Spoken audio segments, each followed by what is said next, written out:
and Joanne Abbott, and I grew up in Sparta, Illinois, and we came out here when I was 16th birthday, I believe we came, and many years ago.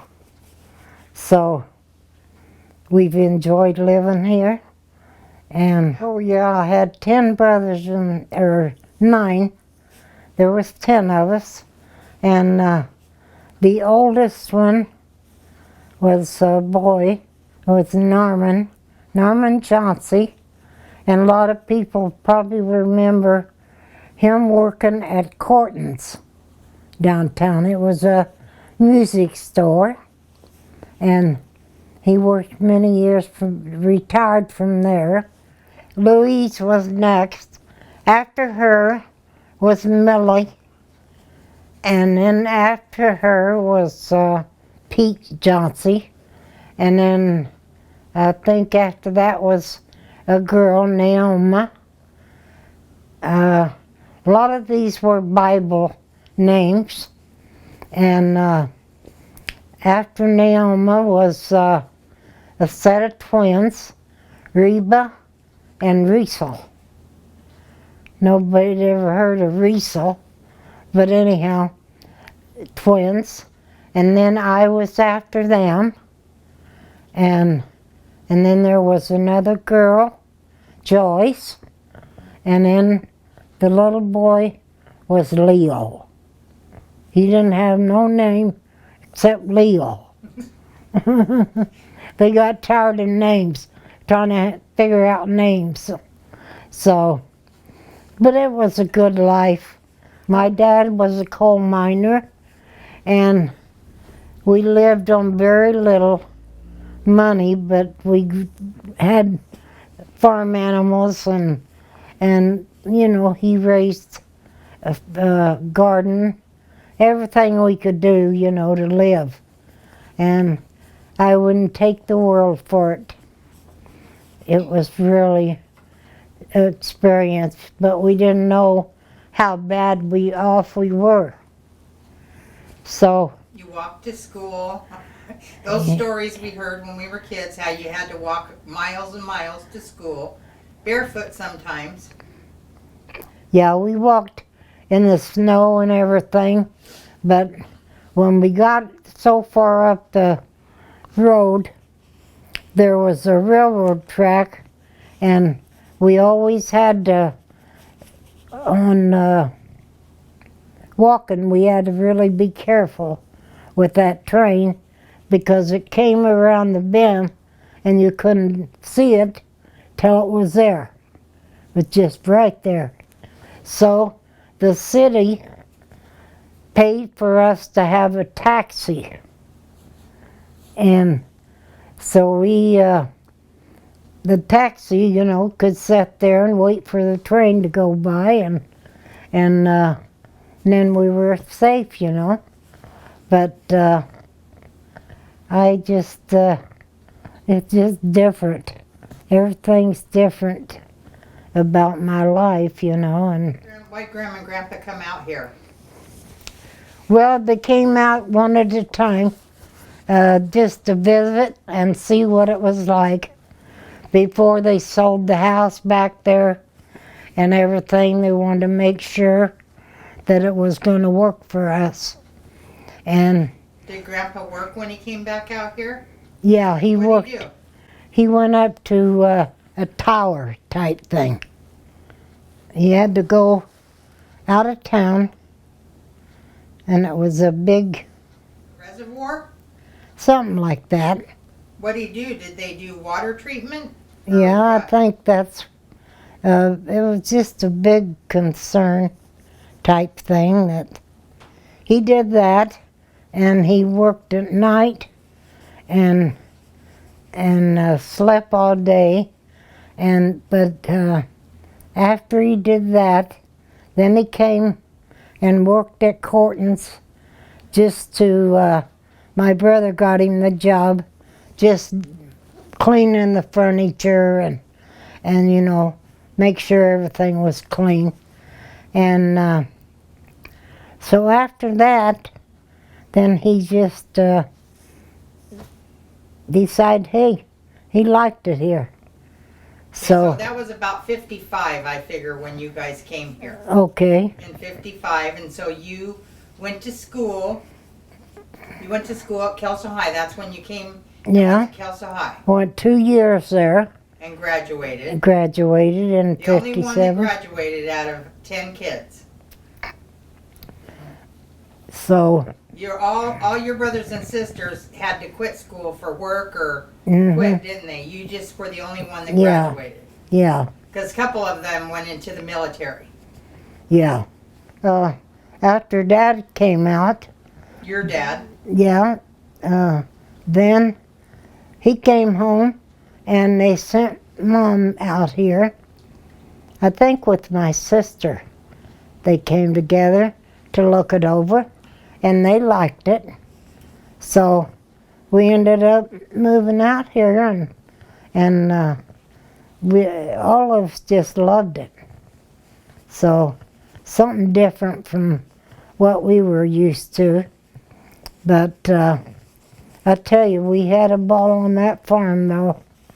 We had kids there and that would come out and my brother and his friend would get in the barn out there and they'd have us to come out and just like they were faking what they were making up. They threw snowballs at us or anything they could get a hold of. So, that, and then we played Annie over and then the kids next door would come over and do different things with us. Georgie Porgy, that's what we called him, and he claimed to be my boyfriend, but no, I don't think so. But after that, we just, everything just went, real good, and I never had to work. My You husband, talk about when you met Dad. yeah, let's see. He wrote me a letter. I was living at the time. I'd moved to Tell them Pete was married to a lady named Carol. yes, Her brother Pete was married to Carol, and Carol had a brother.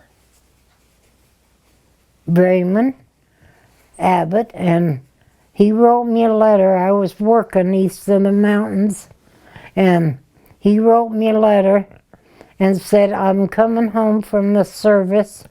I'm getting out.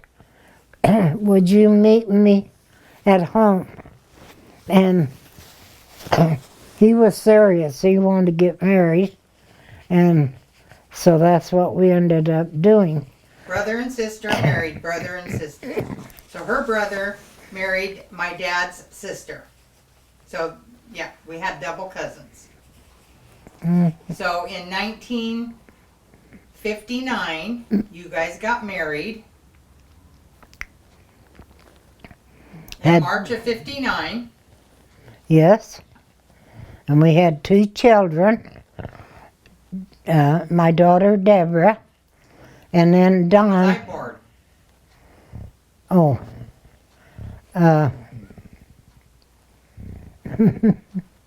What year was I born? Let me think.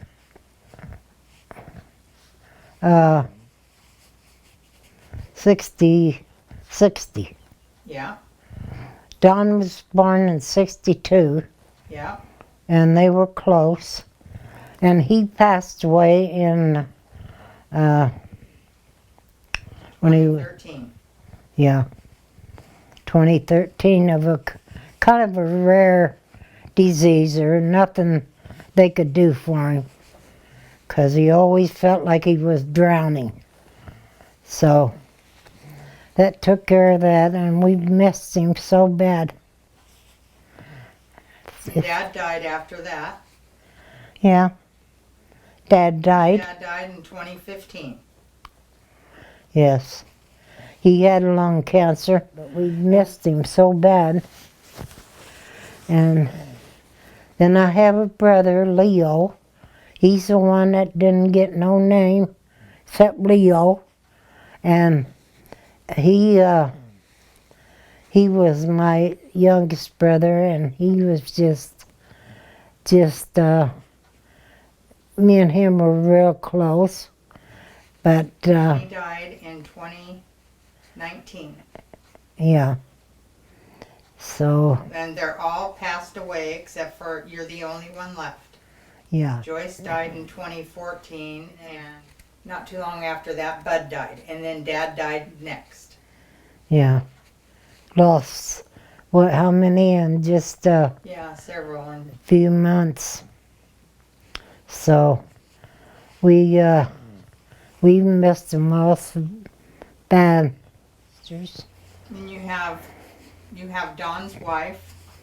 Yeah, Don's wife Sherry is still living, and Your grandsons. she's Debbie's son. yeah, Debbie's son is Brandon, and he's 42, 42. and so he's so much help to us. And Debbie, we get into it, but she is so much help. And I tell you, I don't know what I'd do without her. But I mean, What about Randy? Don's son. oh, Randy.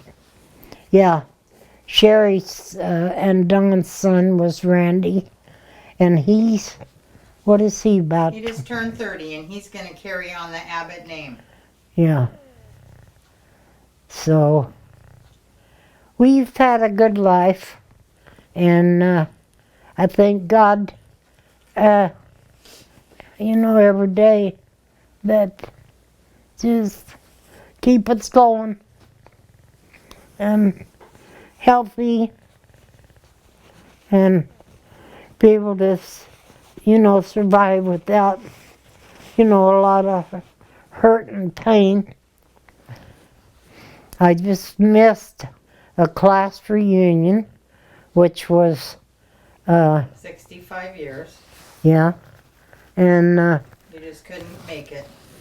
couldn't make it there, but I hear they had a ball, and it was fun, so I wished I could have, made that. And I planned on it, but things didn't work out. Yeah, I have several nieces that live here and come by to see me and bring me food and stuff. And there's Tricia. She brought me some chicken noodle soup today, and some pastry usually. And after that, there's Cheryl, which she's good friend, and they all. She's your niece. Yeah, they're all nieces, and then after her is Sherry, my daughter-in-law, and then Susan. yeah, Susan is pretty close to here, and they all, pitch in and try to help, and Tricia did tell me today that she'll keep supplying me with different things, It helps her, helps Debbie, so she don't have to think of food all the time. And And who do you see that comes here to help me that's been good to you too? oh, That cleans. yeah, Tamara. Yeah, you She see is. Tamara. She has been so nice with helping with the cleaning of the house. And let's see, is there anybody else? No, not Well- that you see in your close to, just them that you see all. But you got others that you talk to, like Brenda. Yeah. Brenda and cousin John, they call and check on you. Yeah. And Donetta and Darlene. Yeah. Those are the ones that you talk to and check on you.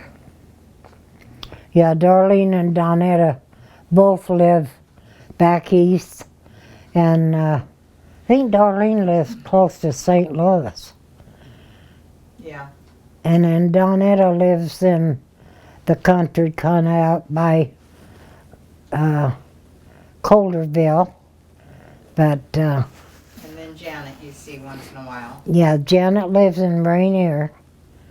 And, But they all check on you, and yeah, they love their aunt. yeah, they do. Probably some of the favorite things were like when you and Betty and Norman and Dad used to go on trips to Reno. You guys would go to Reno together, and sometimes Leo would go. Yeah. That was a lot of Reba and fun. Al, you guys used to go up there and play cards a lot. Hmm. Yeah, we've had a lot of fun. Singing, and she loves karaoke. She loves to sing. But I wanted to tell this about, we were at my oldest brother's house on a Saturday night, and we were playing cards at his house, and Mom and Dad stopped after church to visit a little bit, and we were playing cards, and Dad was so against cards, playing cards. He figured that if you played cards, you'd go out into the world and just be, Gamble and stuff. yeah, different things, you know, out in the taverns and stuff. So you should have seen how fast we put them cards up. Then they knew. The minute they walked in that house, they knew what we'd been doing. And so that's the times you have to take it. But Well, he was the deacon of a church for like 50 years. yeah, And he just grew up the old Southern Baptist way. And he just didn't believe in, cards and gambling and dancing, and, we couldn't do none of that. So if we done it, it had to be on the side, out of his sight. But I wouldn't take anything for my growing up, though. It was just a learning experience. Everything you did helped you out in the world. And I helped Mom cook on a just a coal stove. Four burner that you had to put coal in it. And I helped her, whatever she needed me to do. So she depended on me a lot. But it all adds up when you get older. It helps you very much in your younger life. And so we went to church every Sunday and Sunday night. Sometimes they made us go to prayer meeting, which was on Wednesday night. But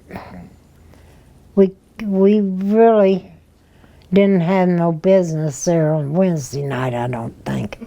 The stuff that they covered didn't pertain to young people.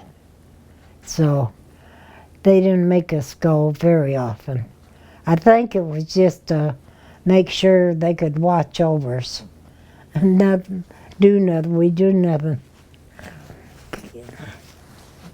Dad had an old Model T Ford sitting out in the part of our driveway. My brother, while they were at prayer meeting, my brother took it over to another field and got it stuck about that deep. So that's why they made us go to prayer meeting. But, we'd get in that car and pretend we was driving and just all kinds of things we could think of. But, like I said, it's what makes you what you are. And so you gotta try to, live up to that, which is not hard. Try to be a good person and do what you're supposed to do in life. I've just enjoyed my family. Debbie has helped me so much, I can't never thank her.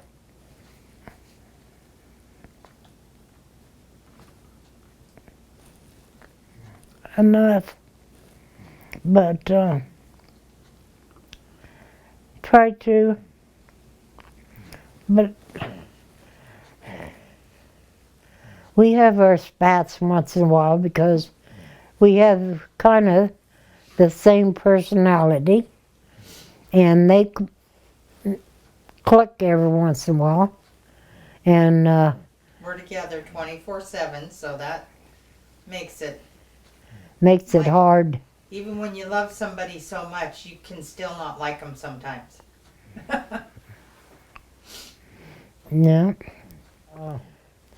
When we were young, in the bedroom, we had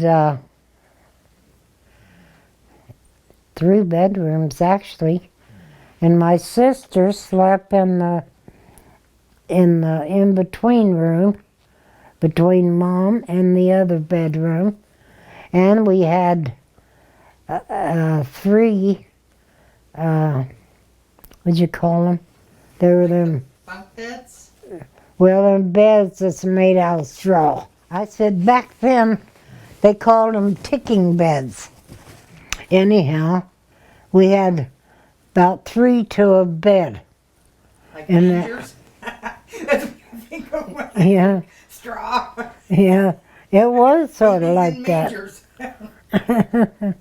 But anyhow, my brother came home one night, and Pete, he was kind of the wild guy of the bunch, and but he turned out to be a fantastic friend. We went camping and all of that, which you'd never think he would do that. But anyhow, he came home one night, and he had been in a fight. So he crawled in with one of them beds and went to sleep. And boy, there was such a shock when we got up the next morning, and here he is, all bloody. And we thought, what the heck has he been doing? And so then we found out later that he'd gotten that fight, and but that's what we slept on. We had to carry water from down across the road to the next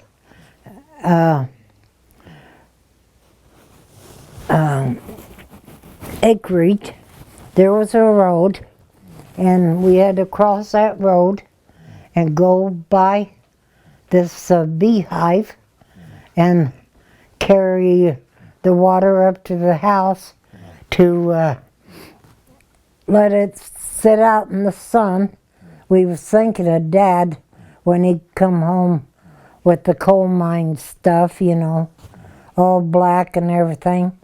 So we had to do that, and then when he took his bath, we put the sheets up each side of the clothesline so he'd be private. And but we did that every day because he was filthy black.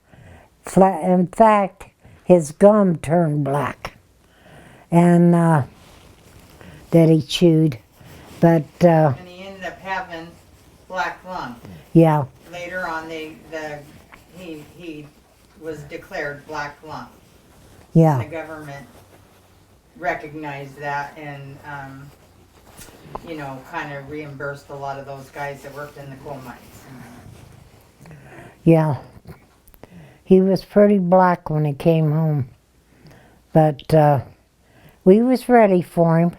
But our well out the back door dried up. I don't know. That's why we had to carry water from across the road on some other people's property. And they gave us permission to use it. So it was just different things like that. You just don't never think you would endure that.